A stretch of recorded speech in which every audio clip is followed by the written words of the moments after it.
20 years of my life hearing good religious stories. मैंने 20 साल बर्बाद किए अपनी ज़िंदगी के अच्छी धार्मिक कहानियाँ सुनते हुए। So, we are not interested in telling you a story. इसलिए हमें कोई रुचि नहीं है आपको एक अच्छी धार्मिक कहानी बताने में। We are about to tell you about a person who is alive and is very much in this place. हम आपको उस जीवित व्यक्ति के बारे में बताना चाहते हैं जो जिंदा और यहाँ मौजूद है। And because he is in this place, he's going to touch people, he's going to heal people, he's going to set people free, and demons will be casted out today in Jesus' name. और क्योंकि वो यहाँ मौजूद है, वो अपने लोगों को छुएगा, उनको चंगा करेगा और दुष्ट आत्मा यहाँ से निकाली जाएंगी। Amen.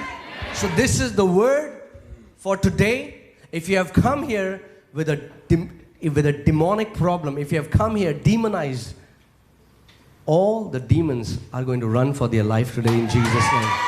तो ये वचन है वादे का आज के लिए। अगर आप यहाँ आए हैं और आपकी जिंदगी पर दुष्ट आत्मा का कोई भी प्रभाव है, तो वो सारी दुष्ट आत्मा अपनी जान बचाने के लिए भागेंगी आज।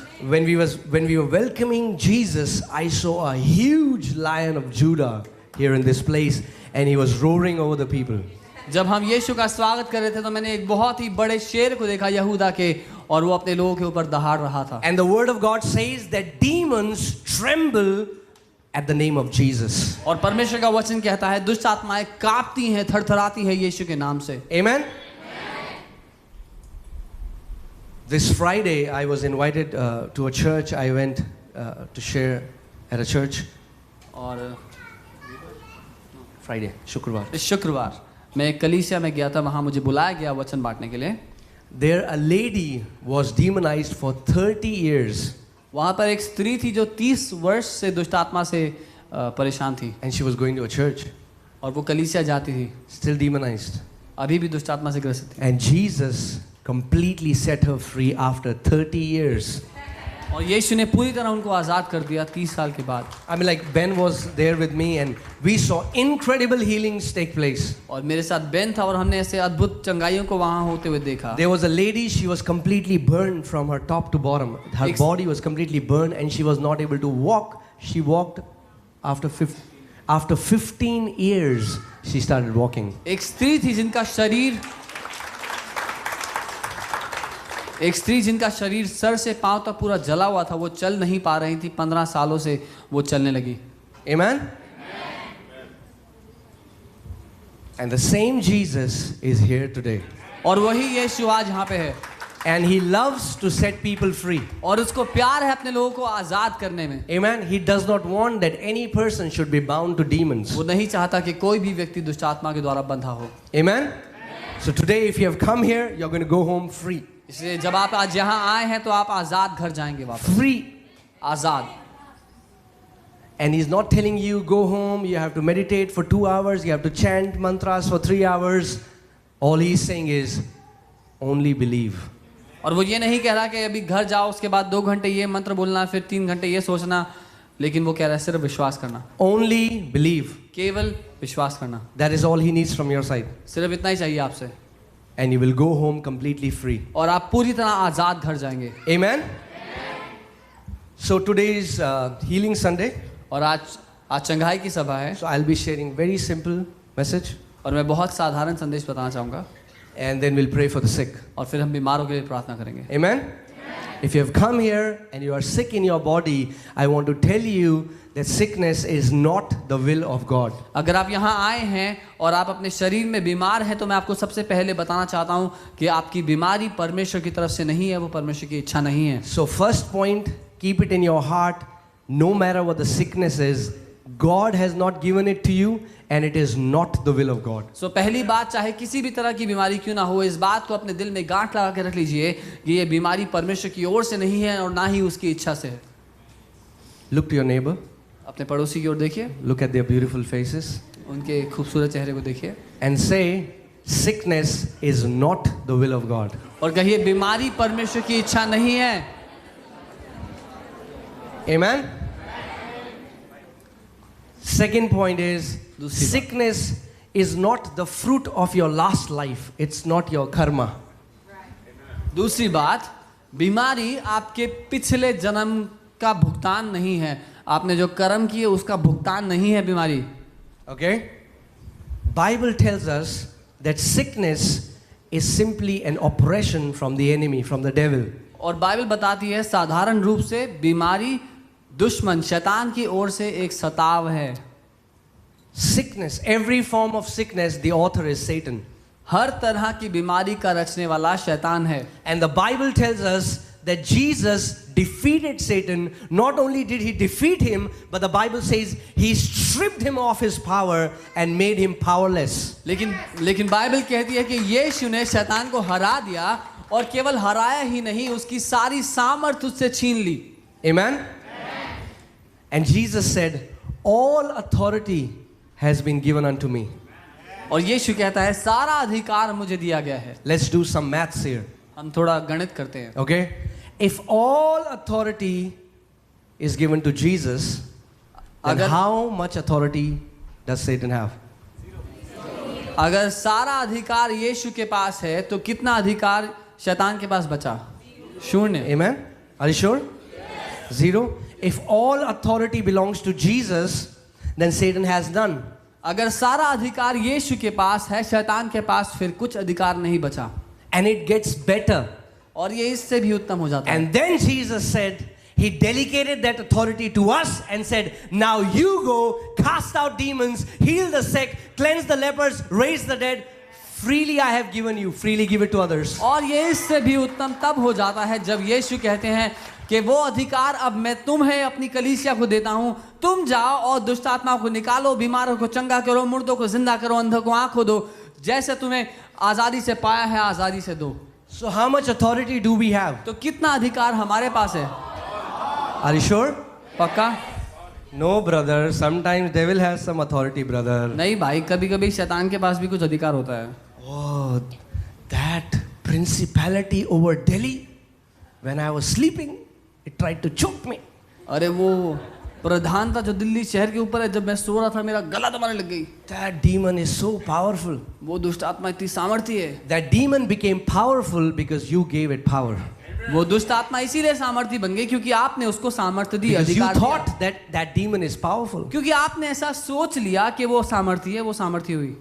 Demons are powerless. दुष्ट आत्माएं सामर्थ्यहीन हैं. I'll say it again. मैं दोबारा कहूंगा. Demons are powerless. They are dumb beings that are floating here and there looking for dumb people. दुष्ट आत्माएं सामर्थ्यहीन हैं. वो मूर्ख आत्माएं हैं जो यहाँ वहाँ भटक रही हैं, अपने जैसे मूर्ख व्यक्तियों को ढूंढ रही हैं. And what I mean is, okay, no offense to anyone. What I mean is, once you know Jesus, demons have no power over you. मेरा ये बोलने का मतलब है, एक बार आपने यीशु को जान लिया तो दुष्ट आत्मा का आपसे कोई लेना देना नहीं है, आप पर कोई अधिकार नहीं है. When we read the word of God, जब हम परमेश्वर का वचन पढ़ते हैं, it tells us that majority of sicknesses people had was because of demons. वचन हमें बताता है कि अधिकतम जो बीमारियां लोगों को थी यीशु के समय में वो थी दुष्ट आत्माओं के कारण से. Amen? There were people who were deaf and Jesus casted out the spirit of deafness out of them, deaf spirit. और कुछ लोग थे जो बहरे थे और यीशु ने उस बहरेपन की आत्मा को निकाल दिया और वो सुनने लगे. Right? Even the deaf spirit can hear. यहाँ तक कि जो बहरेपन की जो आत्मा है वो भी सुन सकती है. Because Jesus spoke to that deaf spirit. कृपया ध्यान दीजिए क्योंकि यीशु ने उस बहरी आत्मा से बात की. Amen? We need to understand that Jesus is all victorious one. He's all powerful. Satan has no power. हमें जानना जरूरी है कि यीशु वो है जो सब बात पर प्रभुता करता है और सब बात का अधिकारी है. Let's go to book of Psalms chapter 119. We'll read verses 89. I want you all to be very attentive, okay? भजन संहिता 119 उसका 89 हम पढ़ेंगे. Psalm 119 verses 89, yeah. 8-9 पढ़ेंगे. 8-9. Okay. Church, can you read it here? We'll read it together. Ready? 1, 2, 3. Forever, O Lord, your word is settled in heaven. Hey Yehovah, तेरा वचन आकाश में सदा तक स्थिर रहता है. The word of God, Bible is saying, is forever settled in heaven. परमेश्वर का वचन हमेशा के लिए स्वर्ग में स्थापित है. परमेश्वर का वचन कह रहा है. But it's in heaven. लेकिन वो स्वर्ग में है. When you you have to settle it on earth.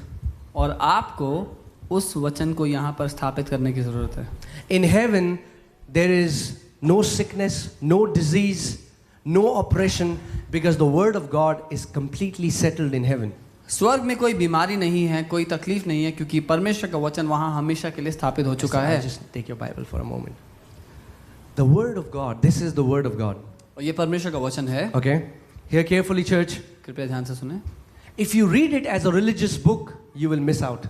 अगर आप इसको एक धार्मिक किताब की तरह पढ़ेंगे तो गलती कर देंगे. If you will read it as a story book, let me read the stories of Jesus, you will miss it. अगर आप कहानियों की तरह पढ़ेंगे कि आओ मैं यीशु की कहानी पढ़ के देखता हूँ, तो आप चूक जाएंगे. But this is the word which will change your life. लेकिन ये वो वचन है जो आपकी जिंदगी को बदल देगा. But how will this work in my life? तो फिर कैसे ये मेरी जिंदगी में काम करता है? When you will start to agree with the truth that is in this. जब आप उस सच के साथ सहमत होने लग जाएंगे जो ये वचन कहता है. बहुत मोटी बाइबल है. Okay. All right, church, so understand this. The word of God is forever settled in heaven. परमेश्वर का वचन हमेशा के लिए स्वर्ग में स्थापित हो चुका है. The Bible says every promise of God is always yes and amen. Bible कहती है परमेश्वर का हर एक वादा हमेशा हाँ और आमीन है. So whenever God promises you something, there is always a resounding yes and amen in heaven. So जब कभी परमेश्वर आपसे कुछ वादा करते हैं तो स्वर्ग में एक हाँ और आमीन की आवाज होती है कि ये इसी के लिए है. I am a God who will heal your diseases, heal your sicknesses. The heaven says yes, amen. वो कहता है, उसका वचन कहता है कि मैं वो परमेश्वर हूँ जो तेरी बीमारियों को चंगा करता हूँ, और स्वर्ग इस बात की गवाही देता है और कहता है हाँ ऐसा ही है. But it will not work until there is a resounding yes and amen on the earth. लेकिन ये तब तक काम नहीं करेगा जब तक एक गूंजने वाली हाँ और आमीन भूमि पर, पृथ्वी पर हमारे बीच में ना हो. Amen.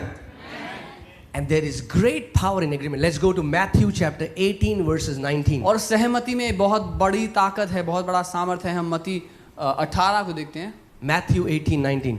उसकी 19वीं आयत.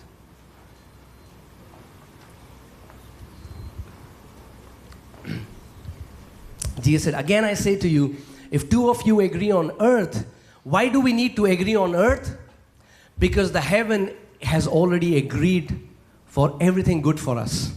और यीशु ने कहा मैं तुमसे कहता हूँ अगर तुम में से दो जब पृथ्वी पर किसी बात के लिए सहमत होते हो तो पृथ्वी पर हमें क्यों सहमत होना है? इसीलिए क्योंकि स्वर्ग पहले से उस वायदे को लेकर के सहमत है. Amen. So whenever God is telling you something, whenever there is a promise in the Bible, all you have to do is you have to agree to that truth and say yes and amen. तो जब भी कोई सच हो जो Bible आपके जीवन के लिए कहती है, आपको बस यही कहना है कि हाँ और आमीन. Amen. When I left my job, जब मैंने अपनी नौकरी को छोड़ा, so I met some pastors. मैं कुछ पासवानों से मिला. उन्होंने कहा, brother, उन्होंने कहा भाई, now the time of testing will start. उन्होंने कहा भाई अब तुम्हारे परखे जाने का समय शुरू होगा. Now God will take you through financial trouble. अब परमेश्वर तुम्हें आर्थिक तंगियों में से ले जाएगा. Oh, you will not have food to eat. ओ तुम्हारे पास खाना खाने को नहीं होगा. Because He will teach you. क्योंकि वो तुम्हें सिखाएगा. I did not say yes and amen. मैंने उसको हाँ और आमीन नहीं कहा. Because I did not agree to it. क्योंकि मैं उनकी बात से सहमत नहीं था.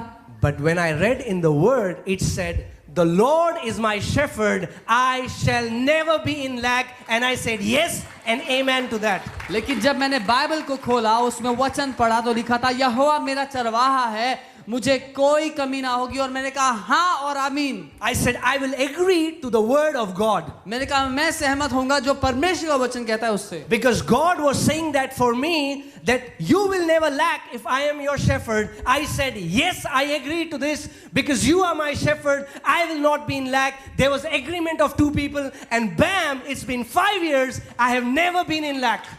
क्योंकि परमेश्वर कह रहा था कि मैं तेरा चरवाहा हूँ, तुझे कोई कमी नहीं होगी. और मैंने कहा हाँ, क्योंकि आप कह रहे हो कि आप मेरा चरवाहा हो, मुझे कोई कमी नहीं होगी. और जब दो लोगों के बीच में सहमति हुई, 5 साल हो गए, मैंने कभी कोई कमी नहीं देखी. God did not take me through poverty, brother. Why? Because that's not His will. परमेश्वर मुझे गरीबी में से लेकर के इसीलिए नहीं गया क्योंकि गरीबी परमेश्वर की इच्छा नहीं है। Poverty is not the will of God for you. गरीबी परमेश्वर की इच्छा नहीं है आपकी जिंदगी के लिए। Lack is not the will of God for you. तंगी आपकी जिंदगी के लिए परमेश्वर की इच्छा नहीं है। Amen? But the question you need to ask yourself is, what are you agreeing with? लेकिन जो सवाल आपको अपने आप से पूछना है वो यही है कि आप किस बात से सहमत हो। Are you agreeing to the word of God, or are you agreeing to the words of Satan, or words of men, or words of your relatives or your friends that speak death over you? क्या आप परमेश्वर की बात से सहमत हो जो उसका वायदा आपके लिए कहता है, या फिर आप दुश्मन की बात से, शैतान की बात से सहमत हो, या अपने दोस्तों की, या अपने घर वालों की जो आपकी जिंदगी के लिए मृत्यु बोलते हैं? Because whatever you will agree with will manifest in your life. क्योंकि जिस किसी बात से आप सहमत होंगे आपकी जिंदगी में वो नजर आएगा। And the Bible says every promise of God is yes and amen. और बाइबल कहती है परमेश्वर का हर एक वादा हाँ और आमीन में पूरा होता है। You know, the majority of people have an issue, a problem in the church, and they have a problem of receiving from God. और आप जानते हैं अधिकतर लोग जो कलीसिया में हैं उनकी एक दिक्कत है, परमेश्वर से कैसे ग्रहण करना है, उनको ग्रहण करने में दिक्कत होती है। The favorite verse in the Bible, John 3:16, for God so loved the world that he gave his only begotten और son. बाइबल में सबका पसंदीदा आयत जो है वो है यूहन्ना 3:16 के परमेश्वर ने जगत से ऐसा प्रेम किया कि उसने अपना इकलौता बेटा दे दिया। Okay, so what did God do? परमेश्वर ने क्या किया? He उसने gave. उसने दे दिया। But the Bible says in John 1:12, as many as received him, they got the power to become the sons of God. लेकिन यूहन्ना 1:12 कहता है जितनों ने ग्रहण किया उसको उनको अधिकार मिला बेटे और बेटियां होने का। God gave his son for the world, for the entire cosmos, but only few were able to receive it. परमेश्वर ने तो अपना बेटा पूरी दुनिया के लिए दिया, लेकिन जितनों ने उसको ग्रहण किया उनको अधिकार मिला बेटे और बेटियां होने का परमेश्वर के। So many people say, oh, if God wants to heal me, he'll heal me. कई लोग बोलते हैं अगर परमेश्वर मुझे चंगा करना चाहता होगा तो कर देगा। If God wants to do something in my life, he'll do it. अगर परमेश्वर कुछ करना चाहता होगा मेरी जिंदगी में तो कर देगा। And then they die like that. और फिर वो वैसे ही मर जाते हैं। Why? क्यों? Because they never knew how to receive क्योंकि from वो God. कभी नहीं जाने थे कि ग्रहण कैसे करते हैं। It's easy. Turn to your neighbor and say, it's easy. अपने पड़ोसी को बताइए ये आसान है। Don't say like this. Do it like this. It's easy. बोलिए ये आसान है। All you have to do is say yes and amen. आपको बस इतना ही करना है, कहना है हाँ मेरे साथ ऐसा होगा, हाँ और आमीन मेरे साथ ऐसा ही हो। Amen. If God is saying that by his stripes you are healed, but people say, oh, but brother, you don't know, brother. जब बाइबल कह रही है उसके कोड़े खाने से आप चंगे हो गए हो, और फिर कोई बोलता है लेकिन भाई तुम नहीं जानते भाई, You don't know what the doctors are saying, तुम्हें brother. नहीं पता भाई डॉक्टर क्या बोल रहा है। I am a very sinister man. I'm a very sinful man. मैं बहुत ही पापी है।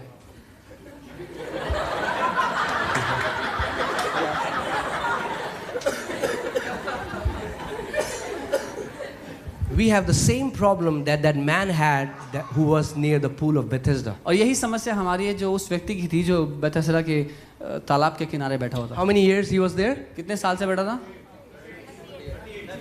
38 years. 38 साल से बैठा। 38 years he's there. 38 साल से वही बैठा हुआ And है। Jesus comes to him और यीशु उसके पास आते हैं and Jesus says, do you want to be healed? Do you want to get healed? और यीशु सवाल करते हैं क्या तुम चंगा होना चाहते हो? What should be the answer? उसका आंसर क्या होना चाहिए? Yes. हाँ, But what does he say? लेकिन उसका आंसर क्या है? Brother, you don't, भाई you don't know, brother. भाई तुम्हें नहीं पता भाई। When the angel comes to stir the pool, everyone goes before me, brother. I'm like, what? That's sometimes people come and they say, I have this. Okay, I'm just giving you an example, okay? Not this person is purely fictitious, does not exist. Just giving you an example. मैं एक उदाहरण दे रहा हूँ, इस कहानी के सारे पात्र काल्पनिक हैं। So suppose someone came and said, I have ulcer problem for 8 years. So कोई आके जैसे कहते हैं कि मुझे अल्सर की दिक्कत है 8 साल हो गए। So So I said, do you want to be healed? तो मैं कहता हूँ क्या आप चंगा होना चाहते हो? Let me tell you. मैं What the आपको doctors बताता have said हूँ first. डॉक्टर्स क्या बता रहे हैं वो देखो। I went to this doctor मैं and इसके that पास गया था, doctor उनके and this उनके पास doctor, गया this था। doctor said. उन्होंने ये I कहा- also went to that pastor and मैं he उस prayed and pastor के nothing पास भी happened. गया Do you want to be healed? और मैं सवाल करता What हूँ should be the answer? Many times we have a problem agreeing to the truth. और मैं सवाल करता हूँ क्या आप चंगा होना चाहते हो? क्योंकि कई बार हमारी समस्या है असलियत जो सत्य है उससे सहमत ना होना। Because we think, how can it be so easy? क्योंकि हमें लगता है इतना आसान कैसे हो सकता है ये That God is saying and we say, yes, amen, bam, done. कि परमेश्वर कुछ कह रहा हो हम बोले हाँ ऐसा ही है और वो हो जाए। We have a great receiving problem. क्योंकि हमें बहुत बड़ी समस्या है ग्रहण ना करने की। Because we think before we get our healing, we need to justify how many years I have been suffering, what all I have been done. God is not interested in all of that. क्योंकि हमें लगता है इससे पहले कि मैं चंगा हूँ मुझे पहले इतने साल का जो मेरा सताव है उसका ब्यौरा देना पड़ेगा और वो सारी बात, लेकिन उसकी ज़रूरत नहीं है। You don't need to tell God how many years you've been suffering. He knows it. परमेश्वर को That's बताने why He sent you here. परमेश्वर को बताने की जरूरत नहीं है कि कितने साल से आप समस्या में हैं, क्योंकि वो जानता है, इसीलिए वो आपको यहाँ लेकर के आया। And Jesus is saying, do you want to be healed? और यीशु का सवाल है क्या तुम चंगा होना चाहते हो? And he is giving these excuses, and Jesus completely ignores him and says, get up, take up your mat and walk. और वो व्यक्ति अपने पूरी चिट्ठी देता है कि कैसे वो क्यों वो चंगा नहीं हुआ आज तक, और यीशु उसकी बात को बिल्कुल नज़रअंदाज करते हैं, बोलते हैं उठ अपना बिस्तर उठा और चल। There is great power in agreement. सहमत होने में बहुत बड़ी ताकत है। For example, Sam comes to me and Sam says, Bhaiya, do you want to have dinner at my place tonight 8? और मैं भैया के पास आया, मैंने बोला भैया मेरे घर पे खाना खा गया आज 8 बजे। I was like, okay, मैंने बोला ठीक है, done. हो गया, The food was already made for me. मेरे लिए खाना तैयार हो गया। I said, yes, मैंने बोला हाँ it's done. हो गया, Now I'll eat the food. अब मुझे खाना खाना है बस। If I say, brother, why did you do it for me, brother? मैं बोलेगा This food, brother. मैं बोलेगा भाई क्यों बनाया मेरे लिए खाना भाई? See, the problem is many people think that God is not willing and He's not giving them, wherein the problem is they have not learned to receive from Him. और लोगों की समस्या यही है जब उनको लगता है कि परमेश्वर की इच्छा नहीं है, परमेश्वर देना नहीं चाहता, लेकिन असलियत यह है कि उन लोगों ने ग्रहण करना नहीं सीखा, क्योंकि परमेश्वर की तो यही इच्छा है। Let me tell you this truth. मैं आपको ये सच बताता हूँ, There is nothing good that God is withholding from you. कोई भी अच्छी चीज परमेश्वर आपसे रोक कर नहीं रखता। If you think that He is withholding anything, then you need to repent today. You need to change the way you think. अगर आपको लगता है कि कोई भी भली चीज परमेश्वर आपसे दूर रखता है, रोक कर रखता है, तो आज आपको मन फिराने की आवश्यकता है। Oh, first I have to go for a 40 days fast to get my healing. पहले मुझे 40 दिन उपवास करना पड़ेगा कि परमेश्वर मान जाए मुझे चंगा करने के लिए। And the more you fast, the more you don't get healed, because God will never let you earn anything that He wants to give you freely. और जितना आप उपवास प्रार्थना उसके लिए करेंगे कि आपको चंगाई खरीद लें, आप परमेश्वर से वो नहीं पा पाएंगे, क्योंकि आप कमा नहीं सकते कुछ भी। किसी की स्विफ्ट डिजायर 8473 है, आप हटा दीजिए नीचे से। मुझे ऐसा लग रहा है वो शादियों में करते हैं ना, गरम गरम खाना। अब क्या स्विफ्ट डिजायर 8473। जी हाँ, स्विफ्ट डिजायर 8473। किसी की है यहाँ पे Swift Dzire 8473? Okay okay, so guys, are you here? Are you getting what I'm saying? Yes. Everything is easy to receive in the kingdom. सब कुछ आसान है ग्रहण करना राज्य में। You just have to believe and say yes बस and amen. आपको मान लेना है और हाँ बोलना है मेरे साथ ऐसा ही हो। Amen? You just have to take out a promise from the word of God. Say yes, this is mine. I say amen to this. और आप बोले हाँ ये मेरा वायदा है, जो वचन में आपको मिले बोले ये मेरे लिए है और मैं हाँ कहता हूँ और मेरे साथ ऐसा ही होगा। Amen? Are you getting what I'm saying? That's why it's always awesome when you hear a truth. You say, why do you think the angels they are saying hallelujah and amen in heaven? Because most of it has become a Christian tradition and we have lost the true value of it. क्यों लगता है आपको कि Bible बोलती है कि स्वर्गदूत स्वर्ग में हालेलुया और आमीन बोलते हैं? क्योंकि ईसाइयों के लिए ये रीति रिवाज हो गया, उसकी सामर्थ खो दी है उन्होंने। I say, आमीन, Amen.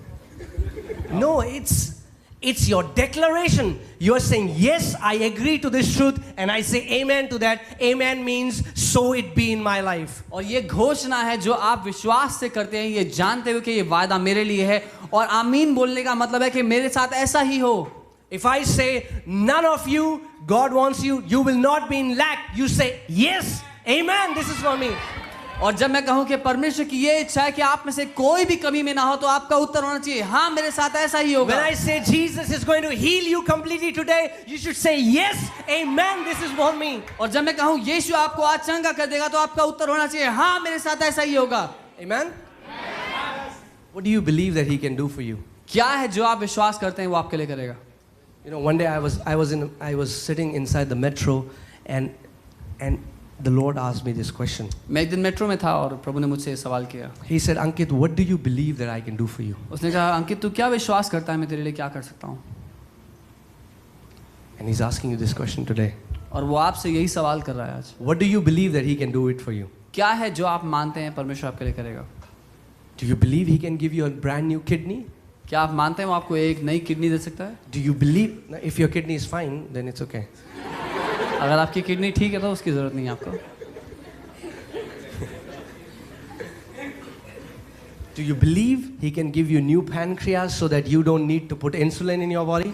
क्या विश्वास करते हैं वो आपको नए पैंक्रियास दे सकता है ताकि आपको इंसुलिन के इंजेक्शन ना चाहिए? Do you believe that he can completely give you a new digestive system so that you don't have to go for a surgery? क्या आप विश्वास करते हैं वो आपको पूरा का पूरा जो आपका खाना पचाने का सिस्टम है वो नया दे सकता है ताकि आपको ऑपरेशन के लिए ना जाना पड़े?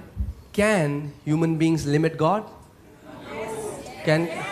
How many people say no? Can you lift your hands? Okay, now they know it's a tricky question. No. No one wants. Everyone is playing safe. They're saying no.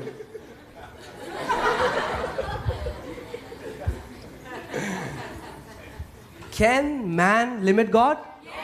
Yes. क्या मनुष्य परमेश्वर को सीमित कर सकता है? बिल्कुल. We do it every day. हम हर रोज करते हैं.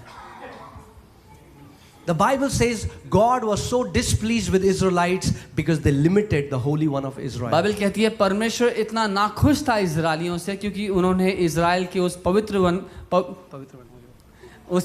को सीमित कर दिया था.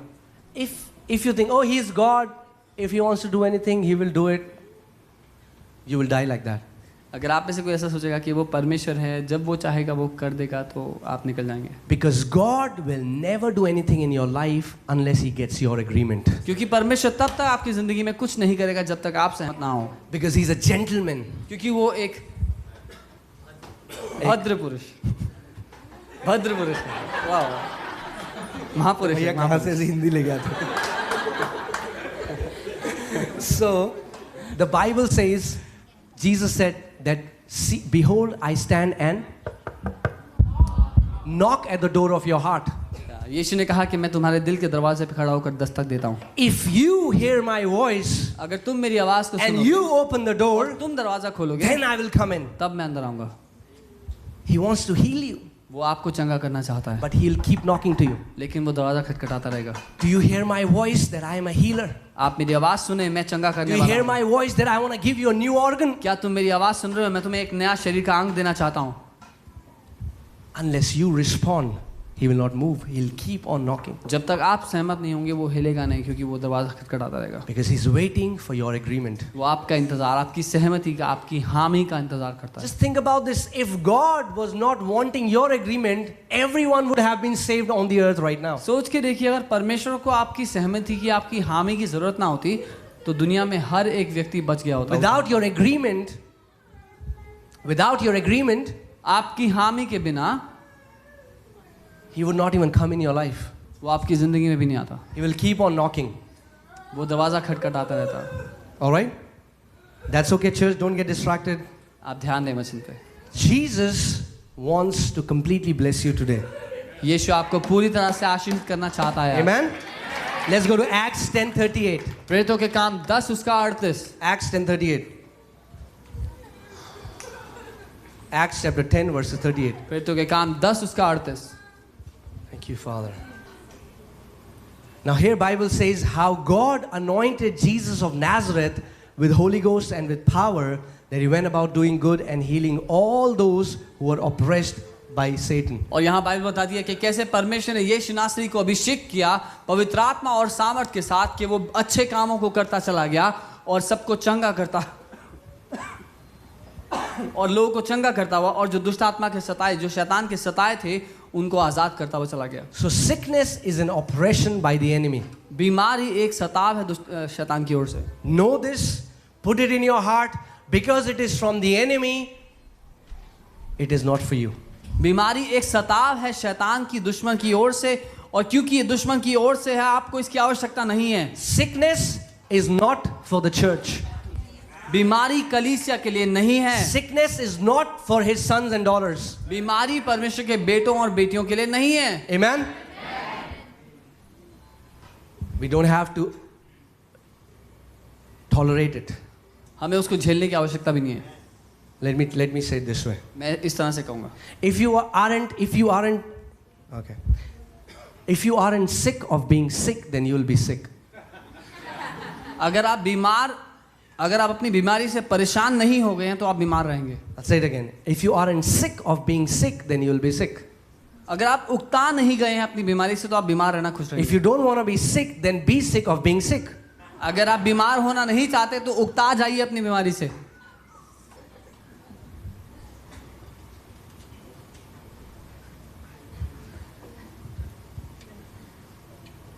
Okay. Are you paying attention? आप ध्यान दे रहे I'm हैं. telling you something. One day the Lord told me, and because He's a father, He said, Ankit, you don't even believe my word. और क्योंकि वो एक पिता है उसने एक दिन मुझसे बात की और कहा कि अंकित तू मेरे वचन को विश्वास भी नहीं करता. We think, oh, how many, you go on street and say, do you believe God? Everyone will say yes. आप सड़क में जाएं और किसी से पूछे कि आप परमेश्वर पे विश्वास करते हो, हर कोई हाँ बोलेगा. Because they think they believe God. क्योंकि उनको लगता है कि वो परमेश्वर पे विश्वास करते हैं. But it's very different. लेकिन ये बहुत अलग है. And then he started telling me, you know what happens, for example, a person goes to doctor and the doctor tells him that he has cancer. उदाहरण के लिए कोई डॉक्टर के पास गया और डॉक्टर ने उनसे कहा कि तुम्हें ये बीमारी है, तुम्हें कैंसर है. So he gives them a report. तो वो एक रिपोर्ट देते हैं उनको. Right? A report is given to that person, and on the paper some words are written which says that this person has cancer. और उस कागज पे कुछ अक्षर लिखे हुए हैं, उस अक्षर में से एक अक्षर लिखा हुआ है कि इसको कैंसर है. Let's read Acts 10:38 again. हम प्रेरितों के काम 10:38 दोबारा पढ़ें.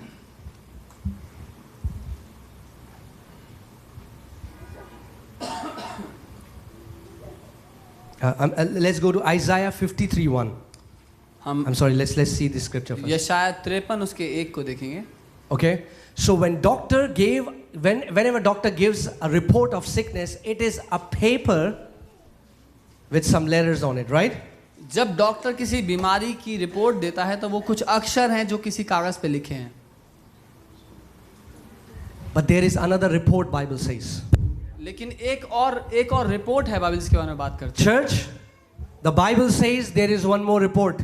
बाइबल कह रही है एक और रिपोर्ट लिखी है आपके लिए. And here the Bible says, God is saying, who has believed our report? और यहाँ परमेश्वर का वचन ये कह रहा है कि किसने,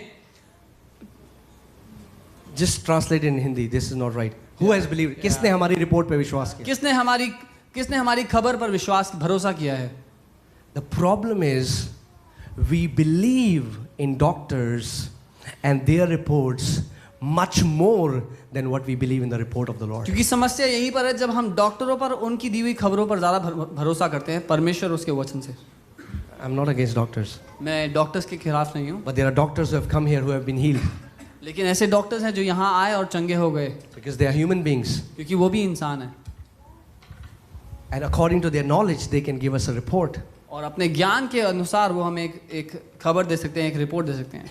But the Bible is saying there is one more report. लेकिन बाइबल कह रही है कि एक और खबर है. And God is saying, who has believed our report? और परमेश्वर सवाल करता है, कहता है किसने मेरी उस खबर पर भरोसा किया? And to whom has the arm of the Lord been revealed? और किस पर उस परमेश्वर उस यहोवा का भुजबल उसकी बाजुओं की ताकत किस पर प्रकट हुई है? That means if you will believe his report, his arm, His power will be manifested in your life. इसका मतलब अगर आप उसकी खबर पर भरोसा करेंगे, उसकी रिपोर्ट पर भरोसा करेंगे, तो उसके साथ उसका सामर्थी हाथ आपको उसमें से निकाल लेगा. Ravinder, Michael, come quickly. I'll just tell you. Okay. Okay. The word of God is truth. परमेश्वर का वचन सत्य है. Okay, church, are you with me? Truth never changes. सत्य कभी नहीं बदलता. The sufferings that you're going through, the sickness that you're going through is a fact. जो परेशानी या जो बीमारी जिससे आप गुजर रहे हैं, वो एक तथ्य है. वो एक तथ्य है. Facts keep changing. तथ्य बदलते रहते हैं. Truth never changes. सत्य कभी नहीं Okay, बदलता. church, are you listening? Please pay attention. ध्यान से सुनिए. The Bible tells us about truth. His word is truth, Bible says. Bible हमें सत्य के बारे में बताती है और बताती है कि उसका वचन सत्य है. And his word says that Jesus took our sicknesses upon himself and by his stripes we are healed. और वो सत्य ये है कि यीशु ने हमारी बीमारियां अपने ऊपर ले ली और उसके कोड़े खाने से हम चंगे हो चुके हैं. And this truth will never ever change. और ये सच कभी नहीं बदलेगा. It is eternal. ये हमेशा के लिए बना रहेगा. It is beyond time and space. ये समय से बाहर है, ये हमेशा स्थापित रहेगा. But you having a sickness is a fact. लेकिन अगर आप बीमार हैं तो ये एक तथ्य है. It's a fact. तथ्य जो कुछ समय का है वो तथ्य है. If you will keep agreeing to the fact, you will suffer and will have to go through the fact. अगर आप इस तथ्य के साथ हामी भरते रहेंगे तो आपको उसको झेलना पड़ेगा और उसमें उस समस्या में रहेंगे. But when you start to take your mind off the natural and you start to agree with the truth of the word of God, the arm of the Lord will be revealed in your life and healing will happen in your life.